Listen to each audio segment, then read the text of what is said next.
Hello. I'm going to read a chapter of Carnival, Carnival at Candlelight by Mary Pope. I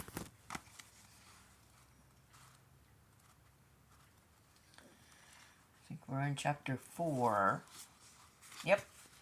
Here's our trusty bookmark.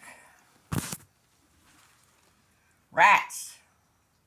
Jack found Annie standing behind a column in a lantern-lit courtyard. Courtyard was quiet and empty. What it be in Venice must be at the carnival, said Jack. I just hope the ruler is home.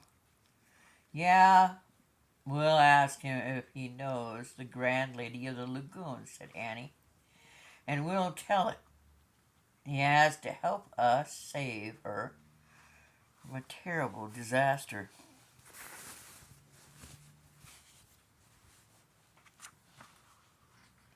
Jack looked at his map of the palace. Several rooms were labeled Ruler's Living Chambers.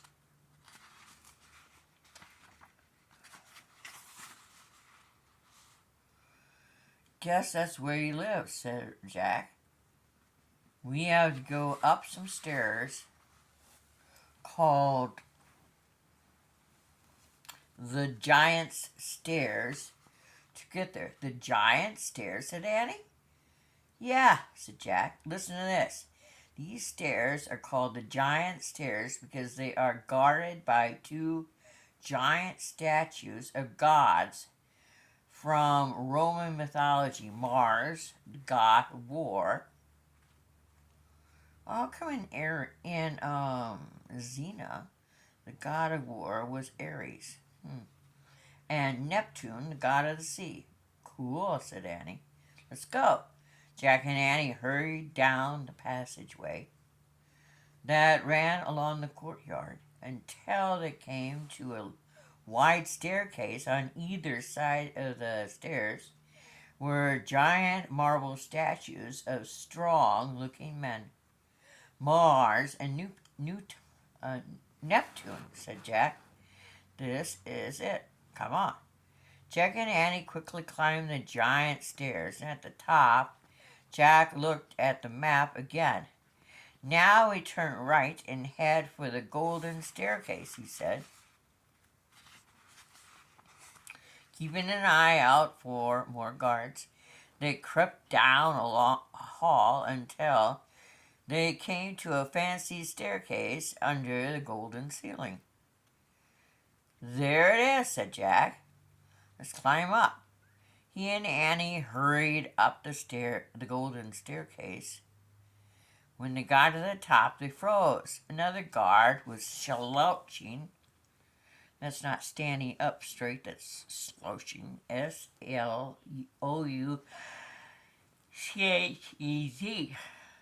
Slouched against the wall by the stairs. His eyes were closed and he was snoring softly. Jack motioned to Annie and they tiptoed past the sleeping guard to the entrance of the ruler's living chambers. Jack glanced at the map.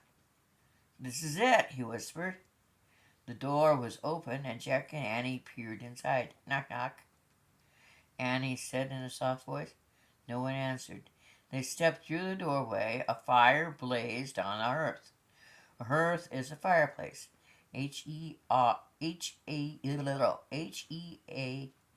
Hearth. Overhead, many candles burned brightly.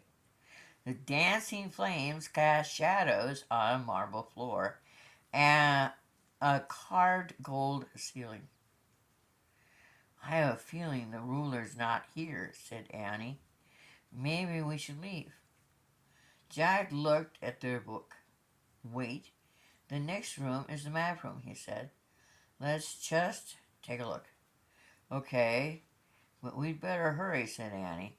Jack led the way into the map room. Colorful maps hung on the walls. In the middle of the floor were two huge globes. Jack sighed. I love this room, he said. Look, more lions, said Annie.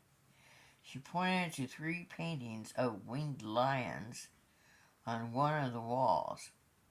Why are there lions with wings anyway? Jack looked up. Winged lions in their book. He turned to the right, page read. The winged lion is a symbol of Venice, represented in paintings and sculptures all over the city. The lions stand for strength on both land and sea. Isn't that neat? That's interesting. As Jack and Annie looked back up at the lion paintings, they heard footsteps. The grouchy guard and the sleeping guard rushed into the room. Hi, we're looking, began Annie. And there they are, the thieves. The sleeping guard shouted at the grouchy guard. I told you I heard voices. We're not thieves, said Annie. We were just looking for your ruler to ask for his help. She's right, said Jack. We have to tell him that won't admit your crime, eh? Said the grouchy guard. The worst cells are reserved for criminals like you. Move. But we, said Annie. Move, shouted the grouchy guard, raising his rifle and pointing to the door. Jack knew there was no use arguing. He took Annie's hand and led her out the ruler's living chamber. The two guards walked behind them, pointing guns at their backs. To the end of the hall and down the steps, growled the grouchy guard. Jack and Annie walked quickly down the hall, then down some steep steps, narrow steps. They moved through a low stone corridor, the guards close behind them. Over the bridge of sighs, shouted the grouchy guard, and be sure to sigh when you cross it, because you won't be coming back for a long time. Jack gripped Annie's hand. As they crossed the covered footbridge to another building, once inside, they started down a lantern-lit hallway filled with puddles. Jack's shoes felt squishy and soggy as they sloshed through the water. Halt! Shouted the grouchy guard. Jack and Annie stopped in front of a heavy wooden door. Grouchy guard opened the door and pushed them into a dark, damp cell. Door slammed shut. Jack heard a heavy metal bolt clank into place. Then he heard the guard splash away down the hall, arguing with each other. The prison was eerily quiet. It was hard to breathe in the stale air. It was hard to see, too. Only the dim light of the hallway shone faintly through the barred windows.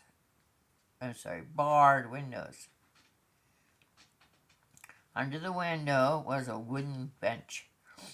Now what? Annie asked in a small voice. For a moment Jack couldn't answer.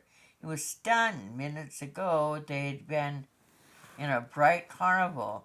Now they were locked in a dingy prison cell. I'll look at the book, he said. Jack felt shaky as he opened their research book. He moved close to the barred window to read by the dim light. Ha ha ha ha. Excuse me. He looked up prison in the index he found and read. Prison cells at ground level in the palace were called the poesy, meaning wells or pits. They were dank, airless, and filled with rats. Even the government eventually decided they were too cruel. They heard a squeak from the dark corner. He stopped reading and looked up, and he heard the squeak again. The hair on the back of his neck, was that a rat? He wondered. Was that a rat? Said Annie. The squeak came again from the dark corner. Then the squeak came from another corner. Jack heard rustle along the walls, more squeaking. Oh man, he breathed. There were rats everywhere. I think it's time for magic, said Annie. Yep, said Jack, definitely. He kept his eye on a dark corner while Annie reached into his backpack and pulled out Teddy and Kathleen's book. Annie read from the table of contents. Make a stone come alive. Make metal soft. Turn into ducks. Annie looked up. Are rats afraid of ducks? He asked. Forget ducks, said Jack. Go back to make metal soft. That's what we need to do. You read the rhyme, and I'll try to pull the bars apart. Okay, good, said Annie. Jack jumped onto the wooden bench under the barred window. The squeaking grew louder. Jack reached up and felt the iron bars. They were cold and hard and very solid, and Jack couldn't imagine bending them.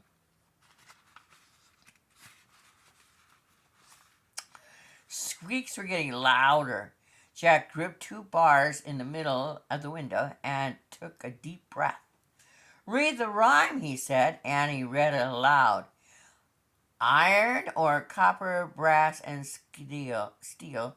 Bree on saw, bro on bell. As Annie finished the rhyme, the bars began to glow. They grew warmer in Jack's hands. I think it's working, he cried. Holding the bars tightly, Jack pulled in opposite directions slowly. The glowing bars began to stretch and bend. Jack pulled till there was an opening large enough for Annie and him to fit through. We did it, he cried. Great, hurry, hurry. Rats are coming, cried Annie, and as she jumped on the bench, Jack heard the chorus of squeaks from all sides of the cell. He looked down. He saw the shadowy shape of dozens of rats. They seemed to be sniffing the air below the window. Go, go, Jack cried to Annie. Annie squeezed through the bars and jumped down into the hallway. Jack followed her. He hit the wet floor and scrambled to his feet. Come on, he cried. Jack and Annie slushed down the watery hallway.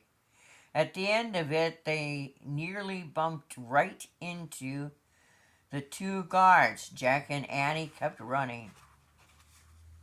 Hey! Grouchy guard shouted, running after them. He reached for Jack. The other guard tried to catch up. Jack and Annie dodged away from them. The guards crashed into each other, falling to the floor, and Jack and Annie kept running. They dashed across the bridge of sighs. They ran through the corridor and up the steep stone steps. This way, cried Jack, and he and Annie tore down the hallway, heading for the golden staircase. Hey, hey, the guards yelled from far behind. Jack and Annie bounded down the golden staircase. 2 steps at a time, they flew down the hall, down the giant steps. It says stairs. I'm going with steps. They ran past the statue of Mars and Neptune and charged down the long, open passageway. Finally, they dashed through the entrance of the palace and escaped into the St. Mark's Square. Here ends the reading of chapter 4.